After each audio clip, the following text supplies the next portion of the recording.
Всем героям большой-большой привет, с вами на связи Импреза. Сегодня у нас в обзоре новый герой из приключения «Охотник за бурями». Как уже многие из вас догадались, 5 звезд уже есть, все полностью прокачано. Посмотрим на Эва, посмотрим вообще, что это такое, что это за фрукт и для чего он нам с вами будет полезен. Итак, что у нас интересного здесь? Да ничего, пропускаем. Давайте смотреть здесь, по глобалкам в первую очередь. Так, 2,5% сокращения перезарядки.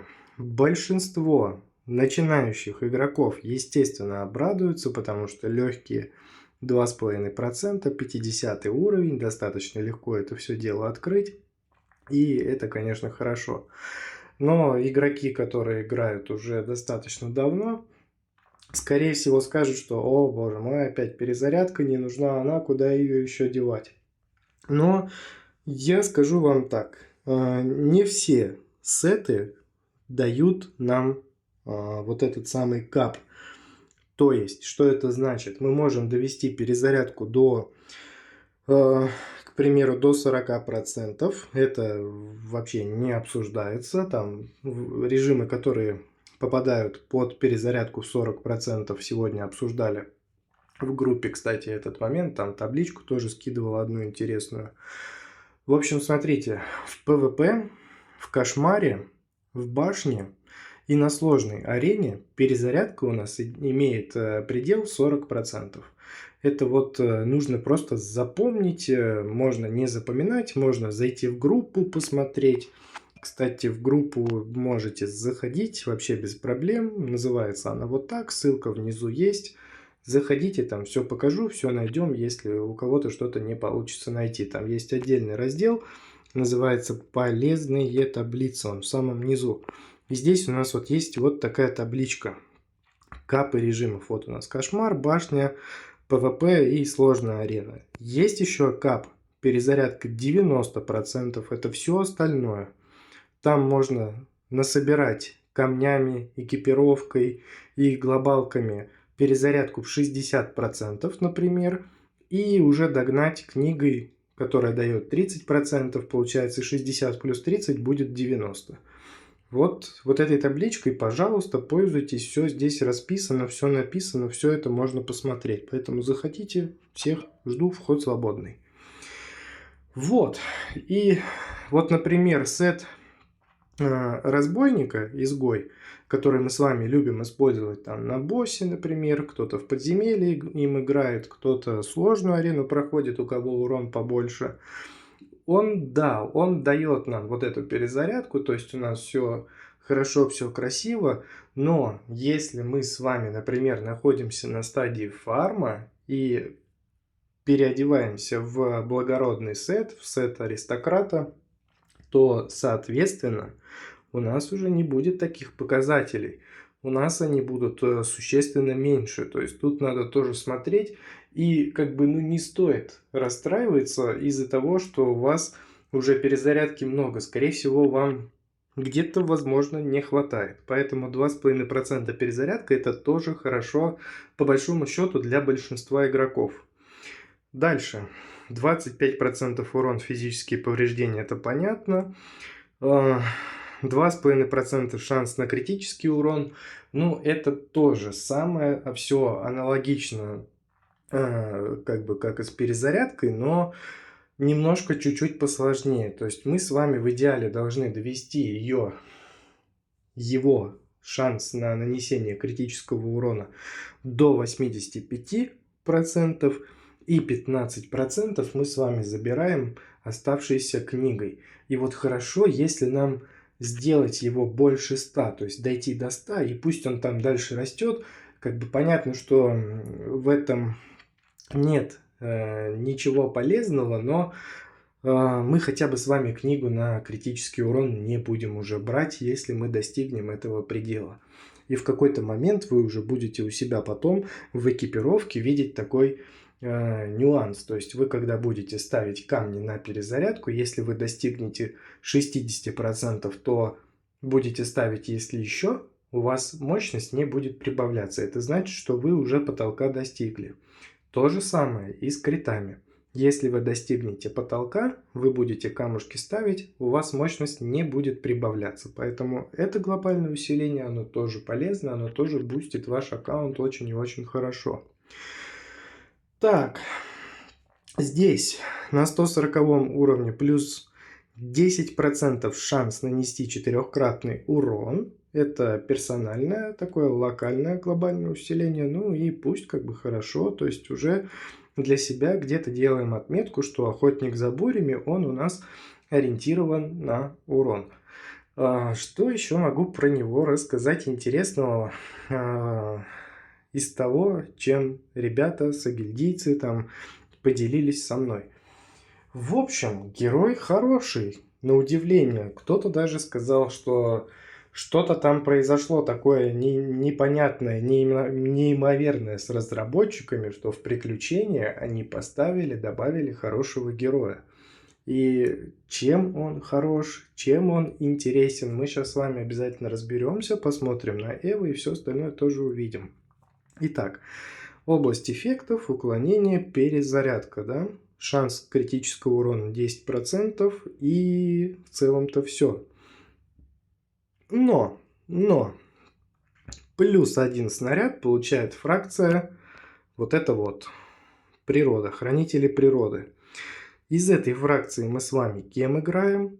Все правильно, мы здесь используем друида, мы здесь периодически обращаемся к охотнику. Может быть, кто-то из вас охотником часто играет. Скоро обязательно на него выпущу обзор, потому что надо вот эту дырочку тоже по ремастерам закрыть. Там списочек небольшой остался. И вот была такая небольшая у нас в чате дискуссия на ту тему, что плюс вот 1 снаряд. Вот будет ли толк для друида или не будет? Ну, конечно, будет. Потому что чем больше снарядов, тем больше урона мы с вами наносим. То есть этот герой у нас также бустит друида, даже несмотря на то, что мы с вами эти снаряды, мы их и не видим. Также снаряды, тема снарядов, она касается абсолютно всех героев. И даже вот если рыцаря взять, плюс 1 снаряд, глобальное усиление для него, если мы откроем где-нибудь, он также сделает прибавку в уроне. Ну и соответственно, плюс 1 снаряд это тоже очень и очень хорошо. То есть это невероятное усиление. Это вот одно из лучших, что можно придумать, наверное, после урона. Потому что в целом все это собирается достаточно тяжело. И как бы, ну, нет такого героя, которого нам нельзя как бы не открывать. Поэтому открывать нужно абсолютно всех. И охотник за бурями здесь в этом случае не исключение. Выглядит он, конечно, достаточно своеобразно, я бы сказал. Красивый. Вот бумеранг у него такой золотистый. Ну, в целом, как бы он неплохо нарисован, неплохо продуман, и польза от него однозначно есть. Хорошо, идем дальше. Заходим в скиллы и смотрим, что здесь. Бумеранги имеют 5% шанс активировать цепную молнию, наносящую определенное количество урона 3 ближайшим врагам. И изначально этот показатель был равен 20%, теперь 290%. Но здесь ничего такого нет. Здесь, то есть, у нас идет ориентир на нанесение урона, не более. Дальше. Штормовой призыв. Каждые 3 секунды вызов 4 или 4 молний, 4 молнии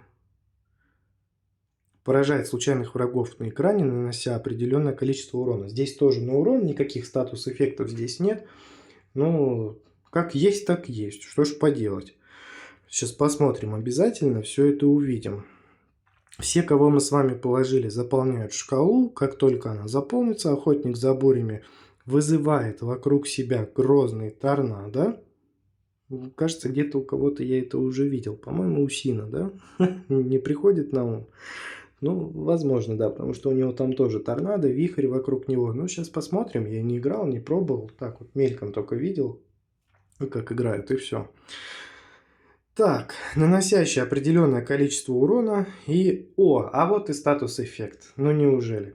То есть у нас в ульте замедляются. Враги внутри замедляются. И это очень хорошо. Люблю, когда у героев есть защитные статус-эффекты. Это значит, что у нас добавляется контроль и добавляется урон за счет того, что работает статус-эффект. Здорово, здорово. Теперь давайте смотреть, что у нас здесь. Бросаем бумеранг из Штормвуда, который вернется к охотнику за бурями. Так, здесь напоминает Сокку из параллельной вселенной, из вселенной аватаров, но очень рассчитываю и надеюсь на то, что в плане играбельности этот герой не будет напоминать Сокку, потому что Сокка мне не нравится совсем. Да, у него хорошее глобальное усиление, но в плане комфорта игры Сокка где-то вот чуть ниже подвала. Так, здесь теперь цепная молния может объединять в цепочку до 2 дополнительных врагов, либо цепные молнии имеют шанс вызвать еще одну цепную молнию. Либо объединяем цепочку, либо еще одного моба цепляем, либо добавляем снаряд. Ну, как будто бы это на проникновение, а это на снаряд. Ну, мое мнение таково. Лучше снаряд, то есть пусть так стоит и ладно. У способности Штормовой зов есть шанс поразить одного и того же врага дважды. То есть мы в кого-то попали, поразили и еще раз ему нанесли урон. Либо зона действия предупреждения о шторме расширена, либо добавляем область. Но здесь как будто бы снова либо плюс снаряд, либо плюс область. Ну и тут оставим также, пусть будет плюс 1 снаряд. Здесь у нас еще 2% на шанс критического урона добавляется, что не может не радовать. Повторно рассказывать не буду то, что рассказал в самом начале. Так, ловец бури. Переводим, да, сразу одновременно использует 2 бумеранги, да, в общем, если это все перевести, наверное, будет так. Твинс двойной, наверное, одновременно использует 2 чего-то там. Ну, далеко ходить не будем, я думаю, здесь речь идет о том, что как раз таки о бумерангах. Надо посмотреть, все это интересно. Глаз бури может вызвать цепные молнии. Либо во время действия глаза бури время восстановления способности сокращается. То есть либо мы учащаем то, что есть, либо мы что-то добавляем. Ну, тут надо смотреть. Пусть будет так, здесь менять ничего не буду и не хочу. Давайте посмотрим, какие там у нас дополнительные цепные молнии, что там у нас будет появляться. Сейчас разберемся и посмотрим. Так, ну что, охотник за бурями, поехали. Куда поедем? Да, естественно, поедем в быстренький режим. Подземелье, тут нас факел ждет, за что спасибо игроку. Так, герой выбран. Погнали. Интересно, конечно, посмотреть. Так, тут у нас 1.9 стоит.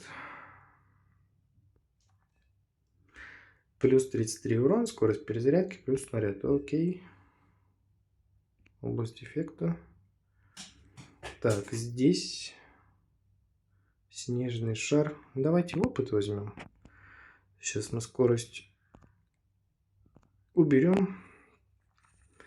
Ой-ой-ой-ой-ой. Вижу молнии, напоминает Теслу. Вижу бумеранги. Ну, здесь нет. Здесь до Соки далеко. У Соки он один. А здесь их много. Давайте перезарядку еще прибавим. Урон добавим. А вот она и буря вот это у нас появляется. Ой, какая красота. Слушайте, ну приятно. На самом деле все это очень приятно. Так, добавляем еще. Так, ну не хочу пока брать. Сейчас области давайте прибавим. Так, где звук? Звук есть. Я его не слышу. Опыт. Область. Не понимаю, область увеличивает бумеранг или нет? По-моему, да. По-моему, они были меньше. Красиво. Красиво все это выглядит. Ну-ка. Вот хотелось скорость взять снарядов. Но вот не взял. Так, ладно, погнали. Что тут у нас появляется? О, слушайте, ну красота. Ну красота, ну хороший герой. Ну вот после вот этой непробиваемой, я ничего не могу про нее плохого сказать. Она своеобразная, там свои нюансы есть. Но вот этот как будто бы вот прям вообще, вот прям полный отпад. Прям вот супер герой. Я, наверное, его прям заочно в категорию хорошо в тир-листе как минимум сразу же отнесу. Ну, классно это все выглядит, ну, приятно смотреть. Ну, могут же ребята, разработчики постараться и все сделать. Давайте еще вот это добавим. Тут еще и молнии, вон, вот эти вот появляются. То есть здесь у нас однозначно ориентир на то, чтобы чистить карты, наносить много урона, наносить всем, кто попадет вообще под руку. Здорово все это выглядит. И элитка, конечно, здесь моментально чистится. Область сейчас еще прибавим.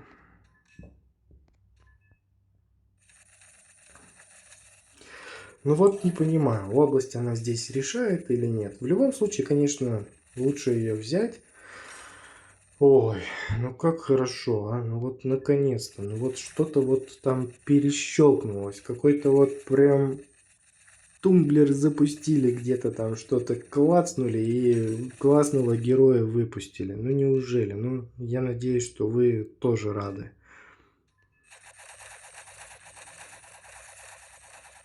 Ну просто приятно посмотреть. Я вот сейчас смотрю на это все и вот наслаждаюсь нереально. Сейчас посмотрим еще на урон. Здесь у нас выдают героя на этом аккаунте в районе 300.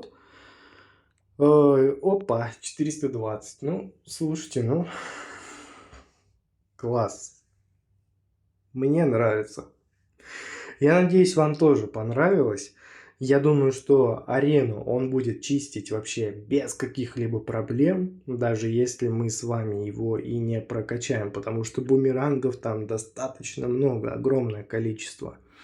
В кошмаре, да, можно попробовать. У него есть статус-эффект, который будет контролировать толпу и, скорее всего, будет получаться. Но там надо будет еще посмотреть. Если аккаунт будет слабоват, либо средний, и урона будет не хватать, то есть, ну, возможно, конечно, кошмара отпадет. Сложно сказать, потому что ульта, я не вот, к сожалению, не обратил сейчас внимания на продолжительность ульты. Но интересно попробовать и посмотреть. То есть, ну, очевидно, что герой как будто бы универсальный. То есть он и для начального этапа игры подойдет более чем прекрасно. И на серединке он там тоже будет неплохо себя показывать. Ну и истинное удовольствие вы испытаете, я думаю, на позднем этапе игры. Вот такой вот обзор получился. Надеюсь, вам понравилось, посмотрели, полюбовались. И давайте вперед скорее будем проходить приключения, будем забирать охотника за бурями и наслаждаться игрой за него. С вами был Импреза. Спасибо тем, кто посмотрел. Всем пока-пока. До новых встреч.